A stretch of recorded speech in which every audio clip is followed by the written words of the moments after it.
Welcome to Swiftlore Podcast, where we dive into the lyrics and lore of our Lord and Savior, Dr. Taylor Allison Swift. Absolutely, that's why we're here. I'm Kat. I'm Abby. Here we are. Yeehaw.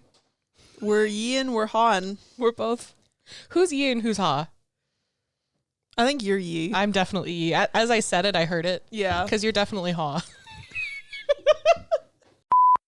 Abby and Kat were born in 1997 and became best friends when they were 6. Grew up together and started a band and bonded over music ever since. 20 years later, they are all grown up and spend their free time analyzing lyrics. Now here they are talking all about their Lord and Savior, Dr. Taylor Allison Swift. Taylor, if you're listening, we love you. So yeah. Today we're doing a yeehaw episode. We're being a little yeehaw. I don't have a cowboy hat. I don't own one. So I'm not Nor wearing do one. I. But we're covering songs that are yeehaw-esque in nature. So I'm doing Picture to Burn. And I'm doing Cowboy Like Me. I can't believe I just said picture. I was so worried that I was going to do that, and then I did it. I didn't even notice. Picture. I feel So, like yeah. I should go first. You go first. But do we have any other front matter? Go first, girl. Joe put out another banger. It's another banger. It's great. We love it. Thank you, Joe. And I think that's about it for me. Yeah, I don't know if anything else has happened this week. Oh, we got a new Patreon patron. Yeah. So thank you, Chelsea. Welcome, Chelsea. Welcome, Chelsea. This is the Chelsea Hotel. It so is. Another word for Swiftlore. Cowboy Like Me. Wow. So, Cowboy Like Me is track 11 on Evermore. Was written by Swiftlore, aka Taylor and Aaron Dessner, and it was produced by just Aaron. And that's all of the background I have. I have other things to say, but there's no Wikipedia page. This is one of the few songs on Evermore that doesn't have a Wikipedia page. Wild. In terms of the performance history, this was performed as a surprise song 4 times on the Eras Tour. The first time was on March 25th, 2023 in Las Vegas, Nevada, and it was on guitar with Marcus Mumford. And the piano song that day was White Horse, which is just an interesting pairing. That is interesting. And then it was played 3 times in 2024, so it was mashed up with other stuff. The first time was July 5th, 2024 in Amsterdam, and it was the piano song mashed up with You Are in Love. Crazy. The guitar that night was I'm Gonna Get You Back in Dress. Oh. And then March 9th, 2024. Oh, I did those out of order. I tried to order them correctly and I didn't. Anyways, March 9th, 2024, it was played in Singapore on guitar mashed up with Tim McGraw. And the piano that night was Mirrorball and Epiphany. That's crazy. That would have crushed me. And then the last time it was played on the Eras Tour was November 2nd in Indianapolis, Indiana, on piano mashed up with, guess. Is my song? No. Oh, in Indianapolis, Indiana? It's just the piano song. I don't know. Maroon. Oh. Her most played. The guitar, that was the same night as the guitar was The Prophecy in This Love. Woof. Okay. What a night. What a night. In terms of personal connections, I honestly don't listen to this song as much as I should. When I was listening to it on repeat while doing my notes for this, I was just like, why don't I do this all the time? Because it's so good. It's so iconic. But I don't relate to it because I am not a con artist and I don't date con artists as far as I know. But it's just it's so, the song is syrupy. You know what I mean? It's very luscious. It's very Gardens of Babylon. And I love it every time I listen to it. So I need to listen to it more. And that's my goal for, I guess, March. Happy March, everyone. It's March when they're listening to this. That's weird. Tomorrow's March. Oi. Nope, don't like it.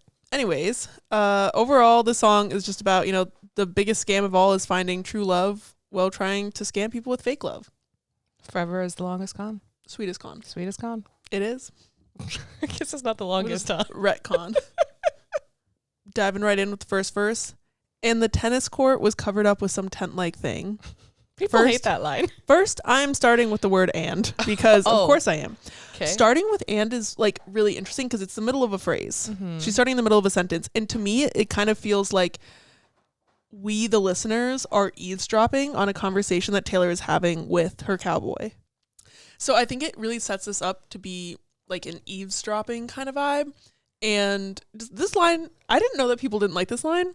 The tennis court was covered up by some tent-like thing.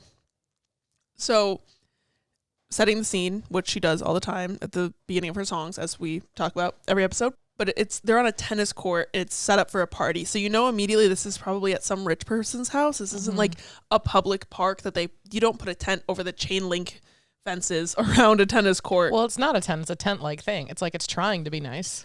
But the thing is, when she says tent-like thing, to me that says it's nicer than a tent, but like the closest thing that you can think is a tent. Because they make some for like events that are really bougie and they're like gorgeous fabric draping, or like I've seen ones that are like totally clear, so you can feel like you can see the stars and stuff during the event. So that's kind of what I'm envisioning is a really cool tent. Okay, so I don't know what lyrics are to come because I don't know the lyrics to this song. Fair. But my immediate response was that it's not bougie. Like they're covering a tennis court, like a public tennis court with some tent-like thing to try to make it seem nice. Yeah, that is interesting. Maybe the rest of the song will prove me wrong. Maybe.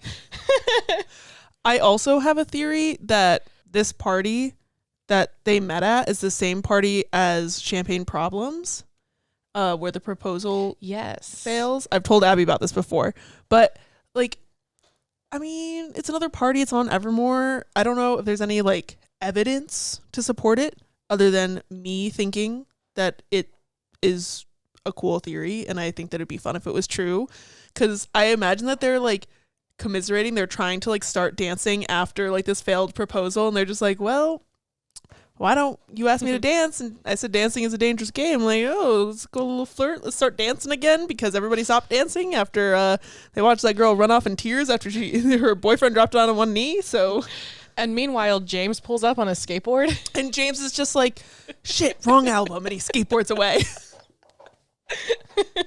But yeah, that's my theory. I don't know, I think it's fun. Yeah. In the next line I just said, and I asked you to dance, but you said dancing. But I said dancing is a dangerous game.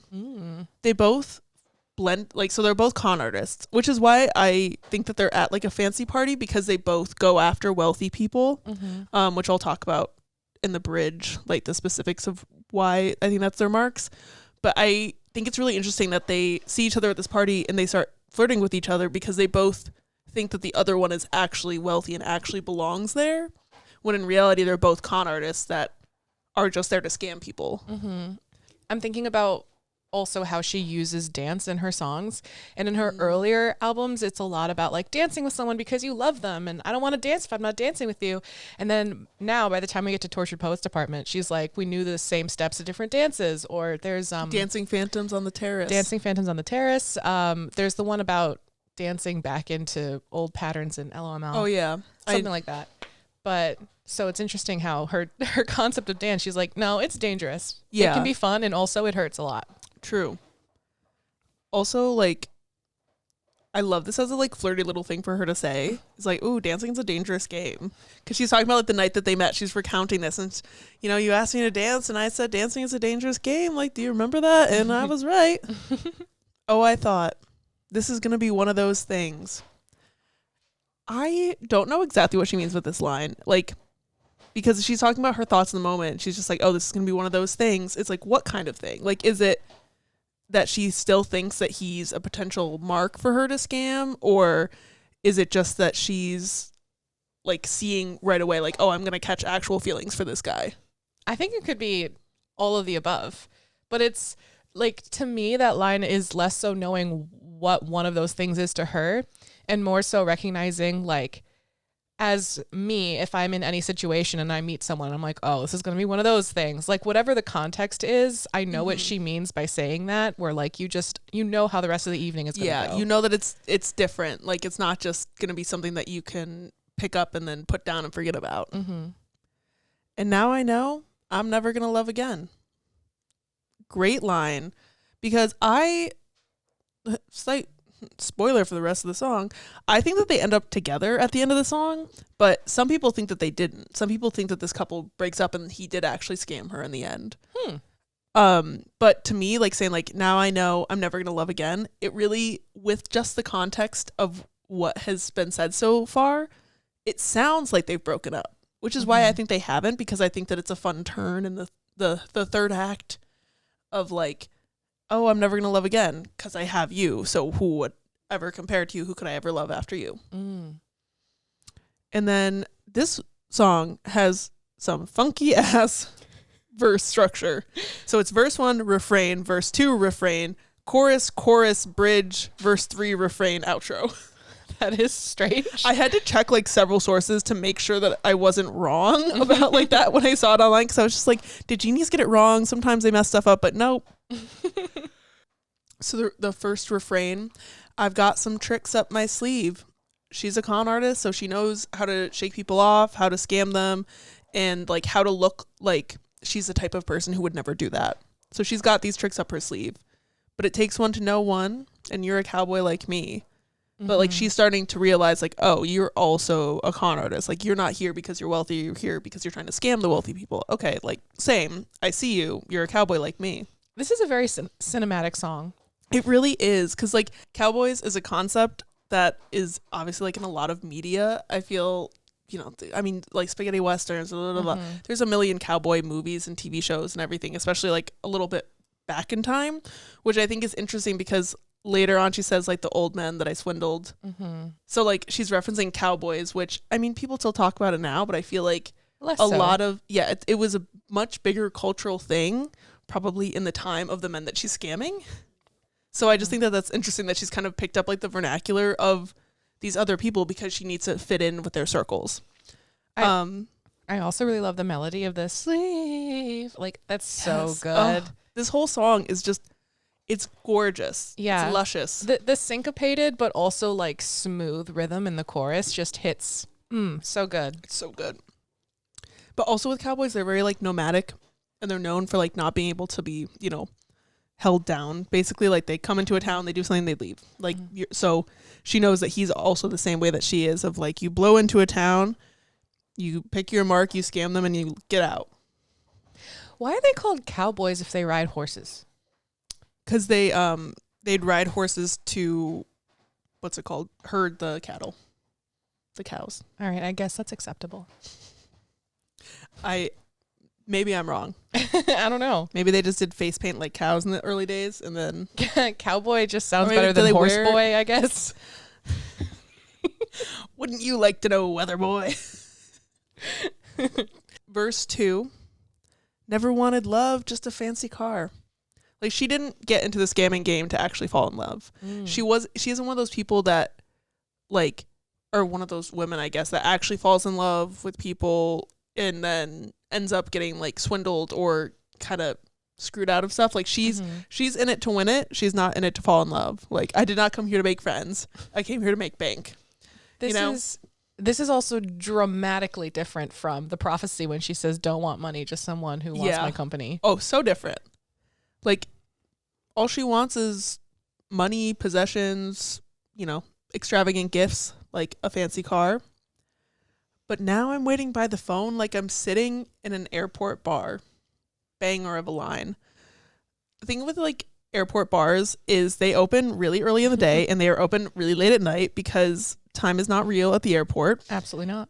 And usually you're sitting there just killing time, drinking to like pass the time while you're waiting for your flight to get there. So she's sitting by this phone, like waiting for him to call, because when he calls, it's like he's transporting her somewhere else. It's like his call is the plane that she's flying away on.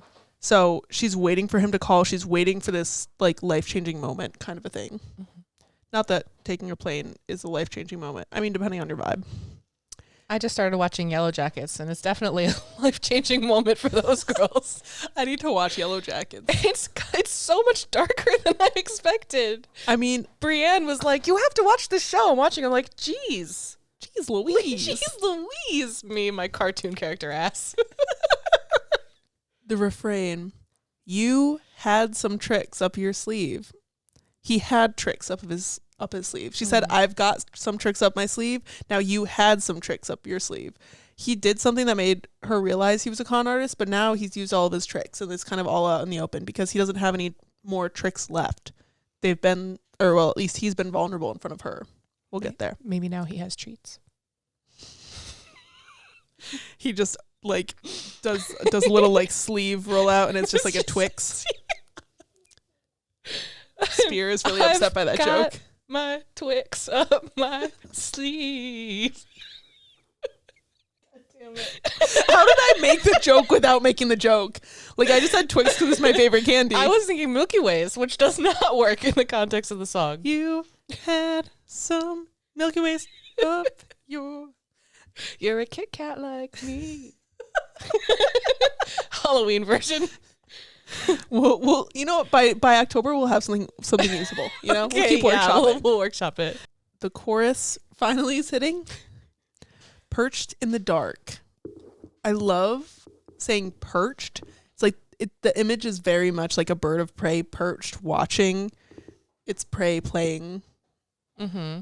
Like she's playing with her dinner. Basically, she's perched in the dark, telling all the rich folks anything they want to hear.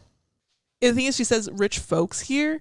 So this to me says more about like when she goes to parties like the ones that they met at, and she's just being this charismatic, like enigmatic mystery girl who just came into town, and like everybody's obsessed with her, and she's telling them whatever they want depending on what they're desperate for, what things money can't buy. So like love, companionship, a fresh start. And she figures out what they need and convinces them that she can provide it if only they pay the way for her. Like, it could be love. I could be the way forward only if they pay for it. So, you're a bandit like me. And so this verse to me, like she's, you know, saying you, and she's talking to the guy that's in the song. And she's like sharing her methodology with him of like what her scams are, like what her cons are. She's like, I go into a place, tell the rich folks anything they want to hear, like, oh, it could be love, and then they fall in love with me, I take all their money and I run. Put the money in the bag and I stole the keys. That was the last time you ever saw me. Eyes full of stars. I think like this the you're a bandit like me, eyes full of stars. This is like one of the ways that they're alike. He has stars in her eyes, stars in his eyes just like she does, and he wants things the same way that she wants like wealth and power and status. Like they want the same things, and they're willing to do literally anything to get it. And that sort of like desperation and need isn't common unless you're a con artist, maybe. Better Safe Than Starry-Eyed from LML also. I don't know why that song's on my brain right now. I don't know either, but damn. I'm sad, I guess. Mood. Hustling for the good life. They want the finer things in life, but they didn't come for money like the people at this tennis court party. So they have to hustle for it. And they know that the only way to become obscenely wealthy is to scam people. So that's what they're doing, because there's no way to become obscenely wealthy without taking advantage of people. So they're just going kind of the Robin Hood approach. Never thought I'd meet you here. She's just been doing her little scam circuit. She never thought that she would meet somebody that she actually loved and actually wanted to be with. Like somebody that was worth giving up these dreams of wealth, because you can't really scam people with like marriage scams and stuff if you are in, I mean, I guess there's some ethical non-monogamy that could be explored, but I just don't think that that's the vibe that the song is going for. But also, would it be ethical if, never mind. Never thought I'd meet you here. It could be love. Like if they let things keep going, like this is going to be one of those things where if they give it the chance, like it could be love. We could be the way forward. Like all of the lies that she's been telling these rich men are actually true for her. And she suddenly like kind of knows how her marks have felt. Like this could be the actual way forward out of this and not just another scam. And I know I'll pay for it. Either literally like monetarily she'll pay for it because they'll have to stop scamming people because they both like seduce people to scam them, and they wouldn't do that if they were together. And then also like pay for it emotionally of like if she lets herself fall in love after spending all this time breaking people's hearts one after the other, she's going to pay for it. And then the chorus repeats after a little instrumental break, and then the bridge. And the skeletons in both our closets plotted hard to fuck this up. They both came to this relationship with a long history of fucking over the people that they pretended to love. So both of them kind of had trust issues. You know, I mean, kind of, sort of, a lot. And both of them had to take time to actually trust each other, because all the skeletons in their closet could at any point just like fuck them up, because it's like, what if they tell each other something that they did, and that's the unforgivable thing, that like, how could you ever do that to a person? You never know, like, the more that they reveal, there's always a chance that the other one like wouldn't have gone as far, and therefore, you know. And the old men that I've swindled really did believe I was the one. She's admitting to her cons, and she's not dancing around it like she has the rest of the song. Like, she swindled old men into loving her and then made off with their money. She's sitting here thinking about the fact that this cowboy like her is the one.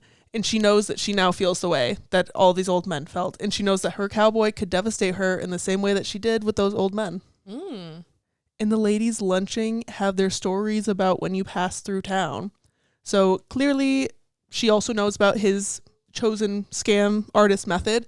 He didn't make people fall in love in the same way that she did. He just had affairs with, I would assume, unhappily married wealthy women.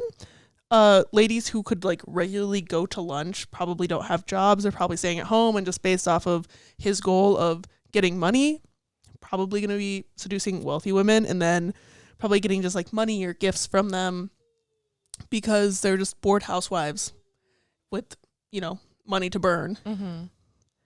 But then he moved quickly. Like, she would have men fall in love with her, and it would be kind of a longer con. But with this, like, he'd pass through town. So he'd be in, he'd be out. Not going to make the joke. But that was before I locked it down. But now he doesn't have these affairs with women, and she doesn't make these men fall in love with her because they're together. And then verse 3. This fucking line. Now you hang from my lips like the gardens of Babylon. Let me run that back. Now you hang from my lips like the gardens of fucking Babylon. Are you kidding me? Taylor Allison Swift, where the fuck did you come up with this? This is insane. This is one of my favorite lyrics she's ever written. So it's so fucking good. The imagery of it is just like slay. Second of all, he's hanging from her lips, like both her words and like kissing. But also the hanging gardens of Babylon are one of the 7 wonders of the ancient world. And it was known for like this beautiful, lush greenery. Somebody built it for like their wife because she missed some place they were from. I should have written it down. I didn't. But it's also theorized that this place never existed in reality. So it's like he's hanging from her lips like the gardens of Babylon, where like it's possible that she still isn't 100% convinced that he's not going to leave her and that this isn't actually a scam. But at the same time, she's it's a wonder of the world that he's there with her. And she doesn't care if it's real or not because it's beautiful. Yeah. With your boots beneath my bed. He's coming in from outside and like straight into her room, taking off his boots, getting in bed. Obviously a lot of familiarity, a little spicy. There's also like knocking boots is like a euphemism for having sex. So spicy. Forever is the sweetest con. Like, she knows now what her marks felt like in this love and this fear of being left. But if he's going to keep promising forever, she's going to keep letting herself believe it, even if it does eventually turn out to be a con. The final refrain. I've had some tricks up my sleeve. We got the past tense, folks. We did it. We did it. Yay. Moving on. She's got no more tricks up her sleeve. But the thing is, one of the things that makes me believe that they ended up together is this, I've had some tricks up my sleeve. You've had some tricks up your sleeve. Like, it's past tense for both of them now. They're both all out in the open. She no longer has anything that she's hiding from him. It's like the bridge was her finally confessing like everything to him and him confessing everything to her, and them being finally like together in an honest way, which neither of them has probably ever experienced before. And then takes one to know one, you're a cowboy like me. And the outro is just, and I'm never going to love again. She's not going to love anyone else ever again. She's pretended at love enough times to know when it's real and she doesn't need anyone else. And that is Cowboy Like Me. Wow. So my discussion question that I talked about throughout the entire song is, do you think that the couple in this song stayed together? I do, actually. I do think that way. And also, upon further reflection, I think it is a nice tennis court. Let's go down to the tennis courts and talk it out like, yeah. Yeah. I can't believe I made it that far without making a tennis court joke. Like in the podcast. I don't know if we've ever... Have we ever referenced Lorde before? Oh, we've had to have. I know we've talked about Supercut and ribs and all kinds of things. That's true. I mean, Lorde is like a peak part of our hearts and souls. That's true. Except for solar power. Except for solar power. Yeah, I know that a lot of people hate the tent-like thing line. I have no problem with that. I have more of a problem with the fact that in that first verse, she says thing twice. Like, this song is so clearly not Taylor Swift. It's like a character. And so the character maybe isn't as eloquent as like some tent-like thing, or, you know, I saw him and I was like, oh, it's going to be that kind of thing. Like, they don't have the same vocabulary that Taylor Swift has. But it's just interesting because later in the song, she has the Gardens of Babylon line. Maybe it's like she's dumbing it down. Maybe he's stupid. She's like, my tricks up my sleeve were also acting like I'm stupid. But now... That actually though, because like men love to feel like they're smarter than women. That's true. So maybe she was actually acting stupid. It's possible. Because that's how she, like, you know, swindles men. Yeah, she was like, oh, it's covered by some like tent-like thing. And then he's like, it's a tent. She's like, oh, that's so cool. I've never seen one like this before. Money, please. I actually like really do want to hear like from you guys if you think that they ended up together, because I honestly did not think of the fact that they might have not ended up together until I was like researching the song and came upon some like Reddit threads that were like, do you think that the Cowboy Like Me people ended up together? Like, I don't, because blah, blah, blah. And I'm like, but what if they did? They did though. I'd really like to believe they did, which is so funny knowing that like a couple weeks back I was like, Romeo and Juliet did not get together. And we're still getting comments. We're still getting comments. It's got like almost 15,000 likes. Yeah, and people are still just like, this is not it. And it's like, you know what? Maybe I shouldn't have come out that strong with my opinion. You know, maybe people should I was being camp like about have it. some whimsy and some joy in their lives. I know we talk about this TikTok a lot, but we get notifications about it a lot, okay? We do. Picture to burn. This time I really picture. Picture. Picture. Photo to incinerate. Photo incinerate. What does that sound like? I don't know. It sounds like the things from Doctor Who. Yes, it does. Exterminate. Photo incinerate. Old title for this song.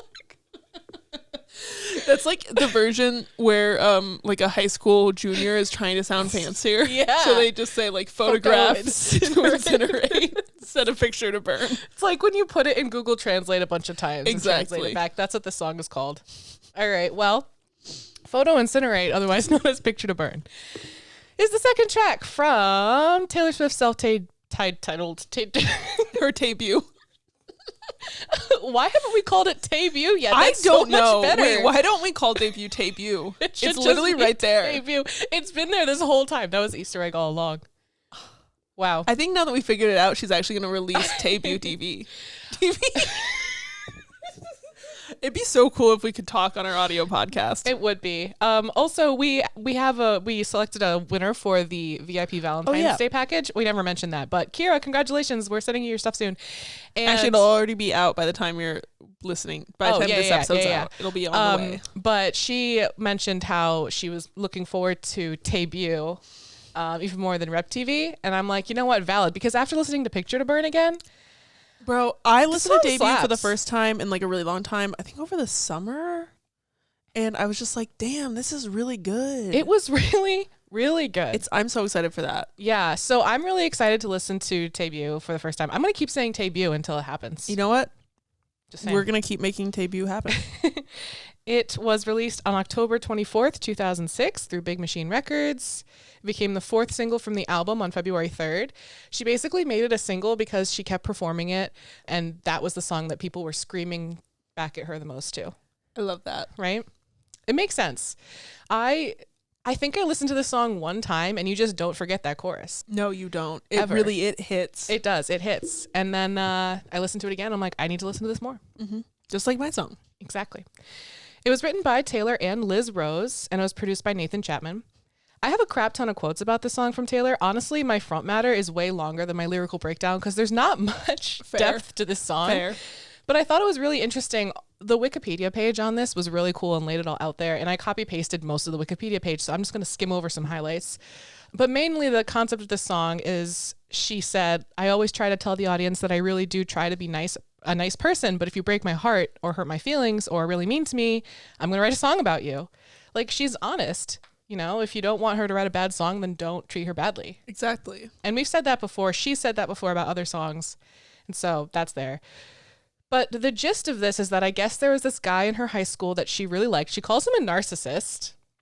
Never trust a narcissist. Right? But they love me, except for this one time. He did not, because they never dated. And she was really frustrated about it. And she was like, literally, what the heck? And then she was angrily ranting about it with Liz Rose. And she was like, he's a redneck, and I hate him, and I hate his stupid truck. And she was like, wait, I have something for this. We must harness this. And they did. And then they created Picture to Burn. Oh, Bob. She said that this was the only song driven by anger on Debut, and that it was a topic that she felt most teenage females could relate to. Teenage females? You can tell that I copy-pasted because I would never say that. But whatever. This suddenly becomes an incel podcast.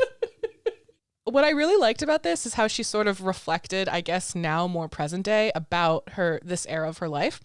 So she said that the song was something typical of her to say in her teenage years, and that exemplified how she processed emotion at the time. But now the way that I would say that and the way that I would feel that kind of pain is a lot different. Yeah. Which is so true. And like the way that I felt things, the way that I expressed things, the way that I handled things back then, like I just wouldn't do that now. Yeah. And so she went on to say that doing these re-records is like recording your diary over the years, and that's a gift.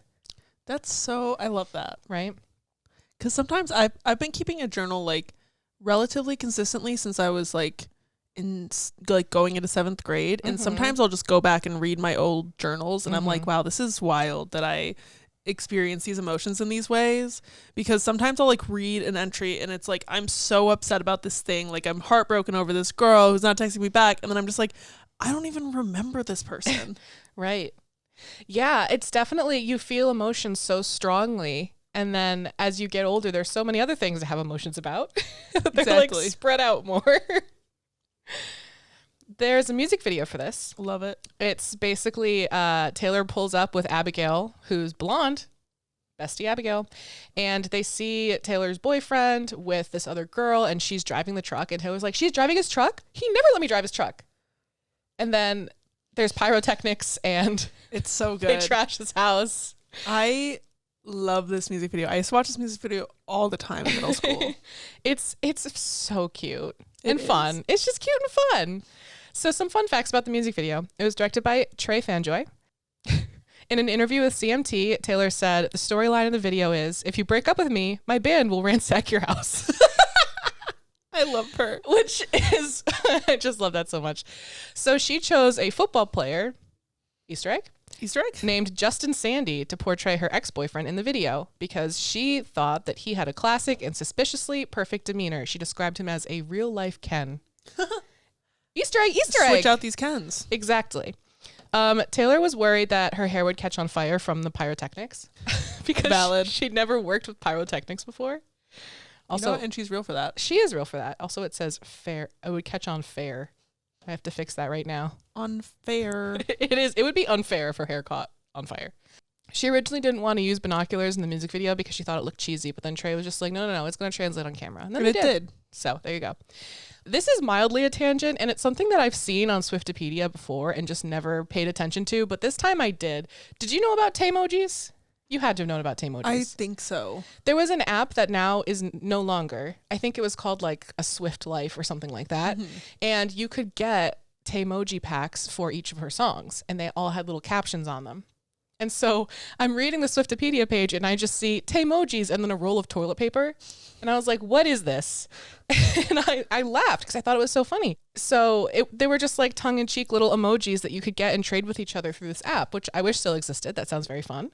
That is very fun. Some of the caption for the toilet paper was, if you absolutely have to toilet paper someone's house, use one ply. It saves trees. Then there was a lit match with the caption, matches were invented after the lighter, probably. And then there was also a Polaroid on fire And I loved that one. I want that one. I don't know when I would use the Polaroid on fire emoji, but I want anyway. This song was part of her set lists. I need to put that word together. This song was part of her set list as the opening act to Brad Paisley's 2007 tour and Rascal Flatts' 2008 tour. It was also on the Fearless tour as the 14th song right before the encore. And it was the surprise song for the Eras tour on July 14th, 2023 in Denver, Colorado. Love that for her. This song, along with Love Story and You Belong With Me, are featured in the video game Band Hero.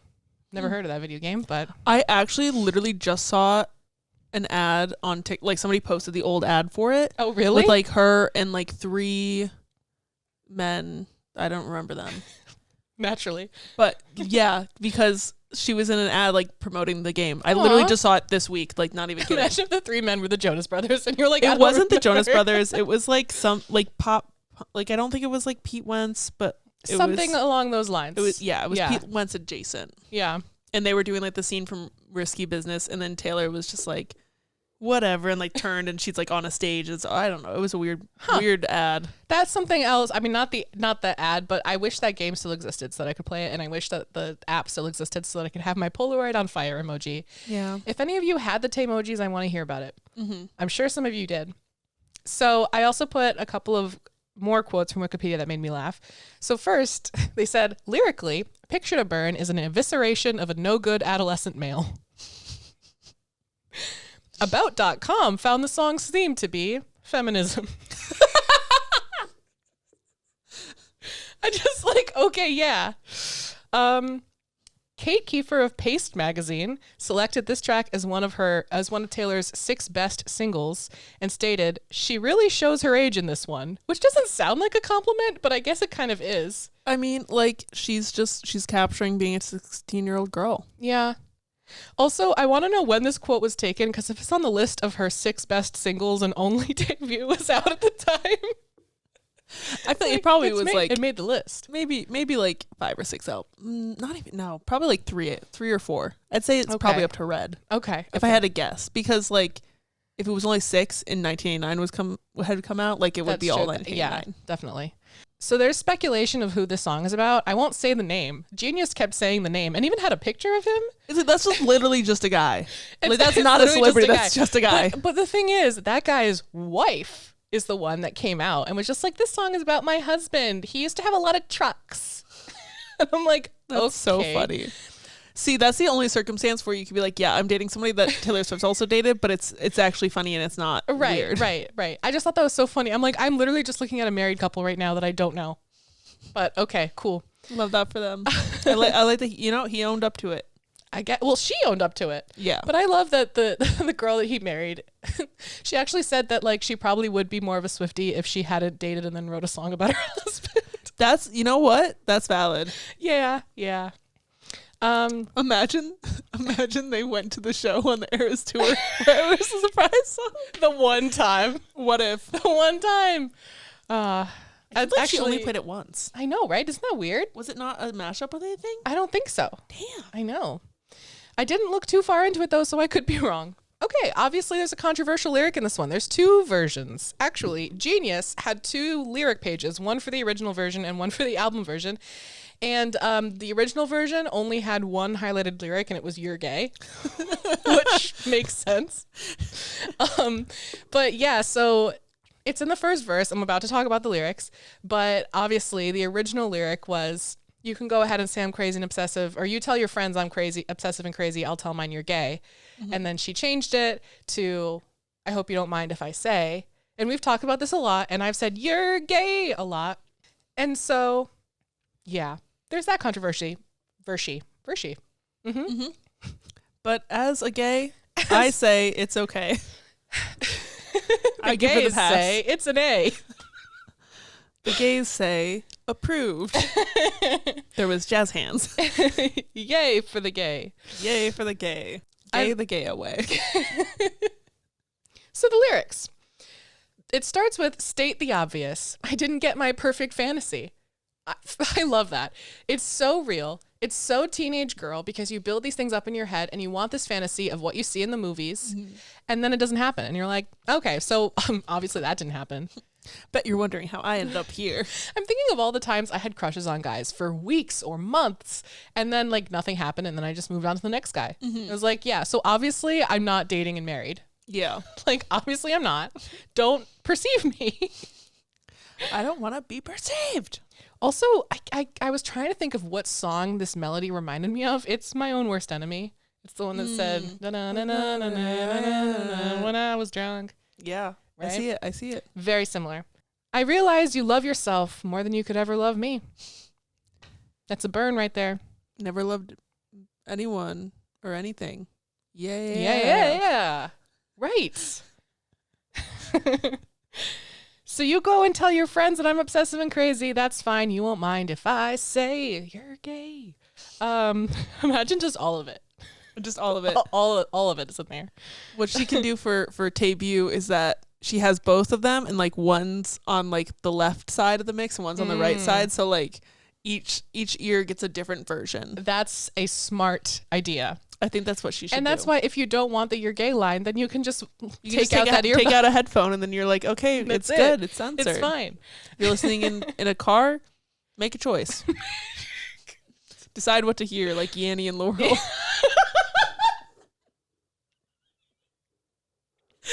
That was good. Thank you. So I have a lot to say about this, obviously. First of all, there's the fact that the line was changed. It's not said, it wasn't ever said to make fun of gay people. The way that the reason why she was saying it is she's like, yeah, go and say I'm crazy. I'm going to say that you're gay so that no woman is going to want you because they're going to think you're gay. Like, and that's also, the intention. To me, it's like somebody who would be insulted by being called gay isn't a good person, IMO. So like, she knows that it'll bother him if she says, I'm going to tell people that you're gay, because a man who is secure in his masculinity and his sexuality they're not going to be happy about it, but like, it's not going to hit as hard as somebody who like, is homophobic. Right. Drives big old pick 'em up truck.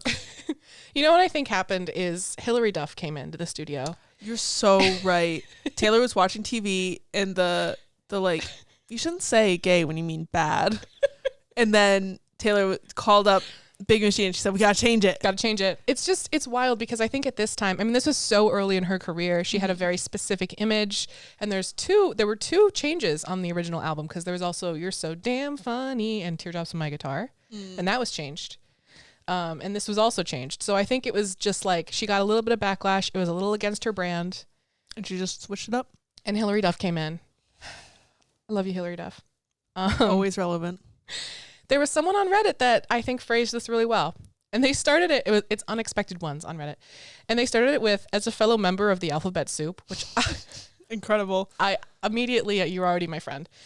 I think it's worth it to note that rumor spreading about sexuality in high school, when people can be absolute used tissues, that's a funny insult. It is a good insult. Even in the most accepting of places, is a totally different thing than rumor spreading about sexuality as an adult, when people can handle themselves and are more receptive to one another. So I think, considering where she was in life and who a good chunk of her audience is, changing those lyrics made a lot of sense. As a 20s adult, I appreciate the humor in the original lyrics, but it's something that can easily be misconstrued as bullying, depending on the setting and audience. That's true.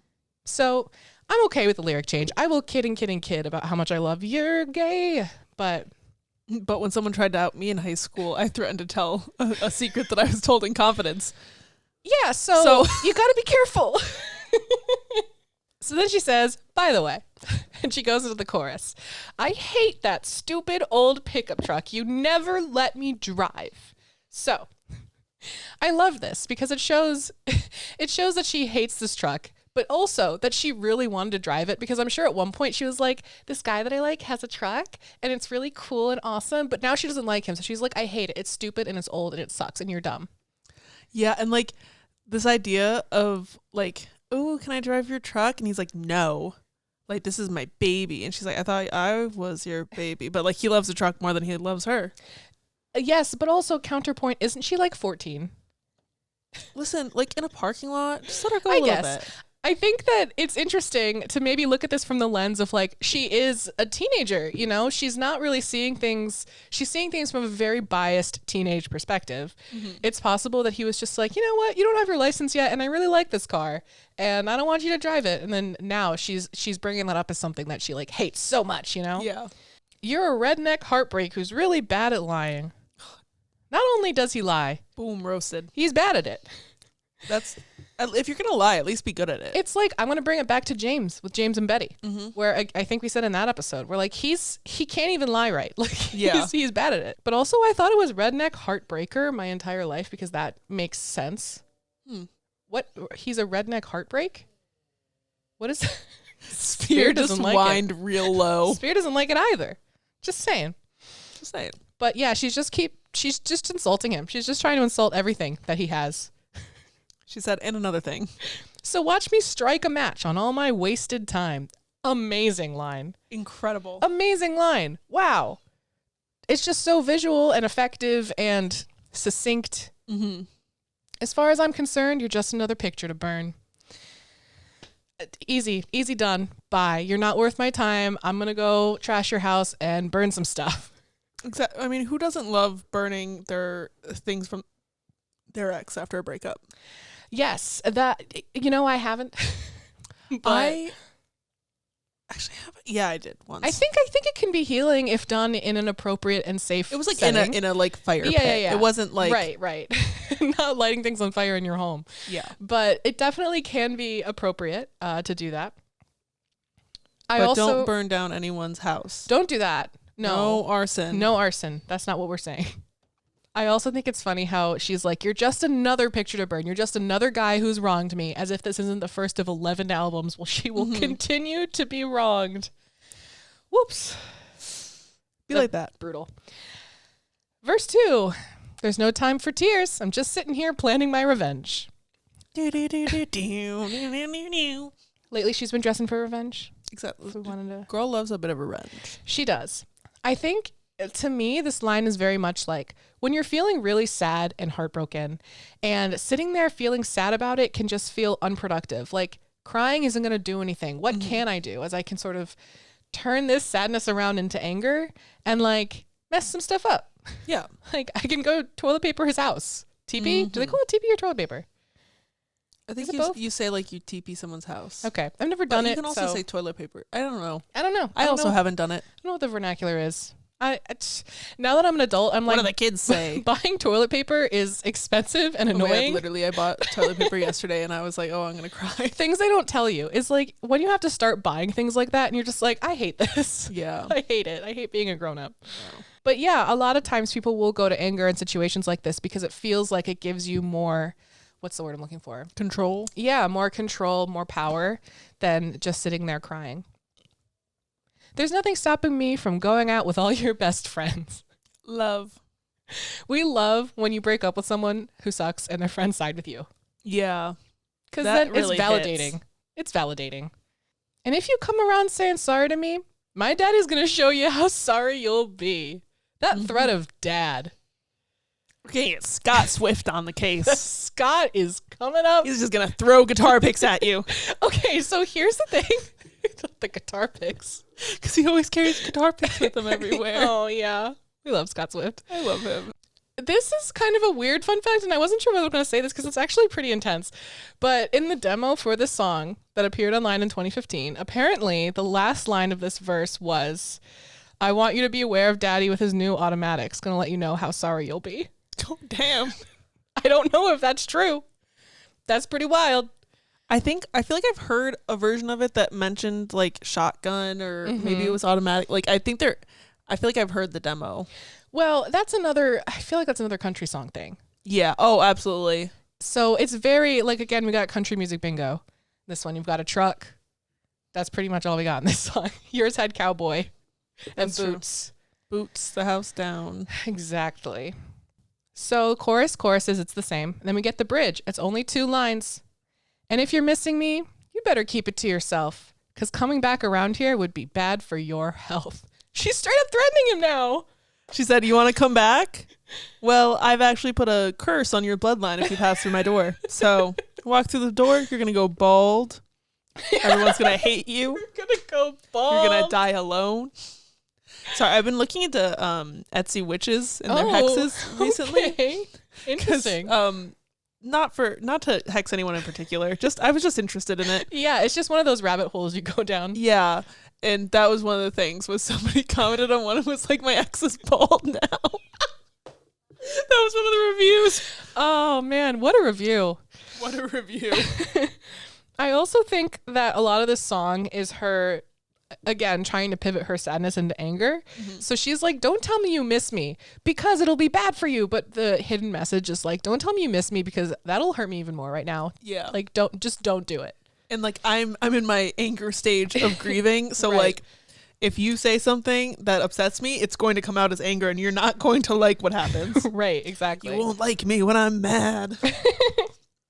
So, chorus happens again. It repeats twice, except this time, the first time it's done, she says, in case you haven't heard, I really, really hate that stupid old pickup truck. I love that. I love that she's like, in case you weren't listening, because I know what your comprehension level's at.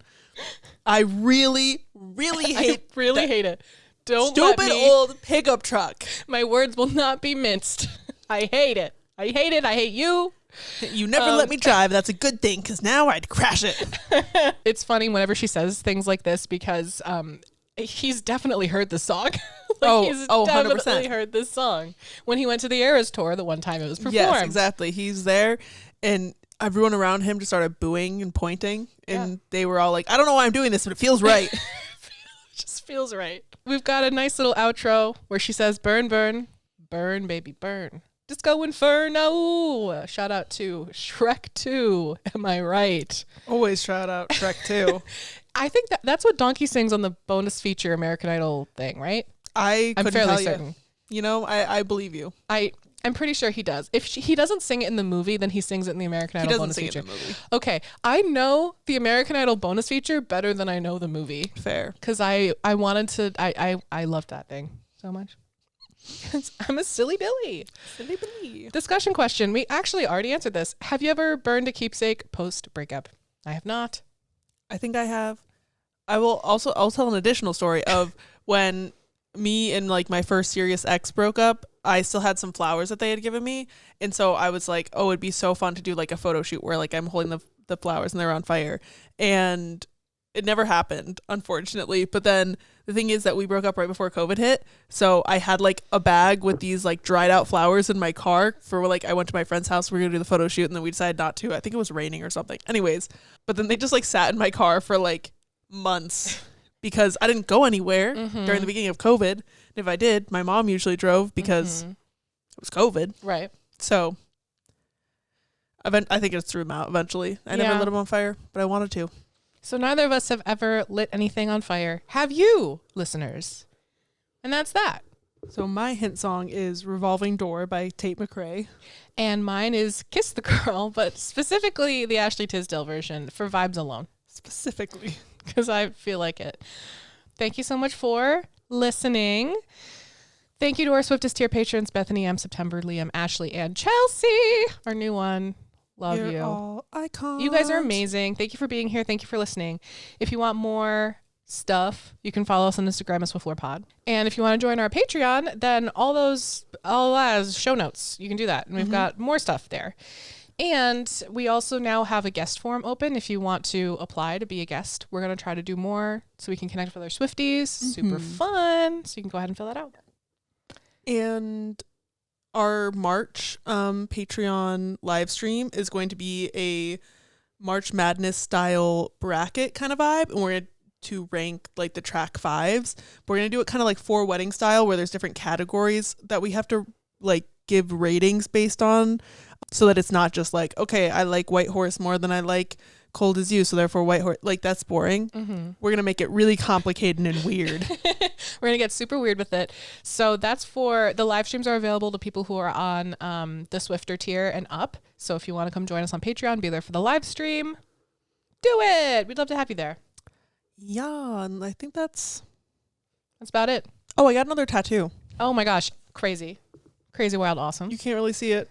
because it's on my bicep. It's so pretty. It's a hand holding a dagger, and it is for Lady Macbeth and Juliet. Spoilers. And also Daylight threw down our cloaks and our daggers. Yeah, it's a really cool tattoo. It's a sleigh. It's a It's sleigh. So thank you so And, much for yeeing and hawing with your faves Yee and Haw. This is Haw. This is Yee. Crispy high five time. When I say Haw, you say Yee. Haw. Yee. Haw. Yee. Bye. I think that was the right way to end the episode. It's despicable.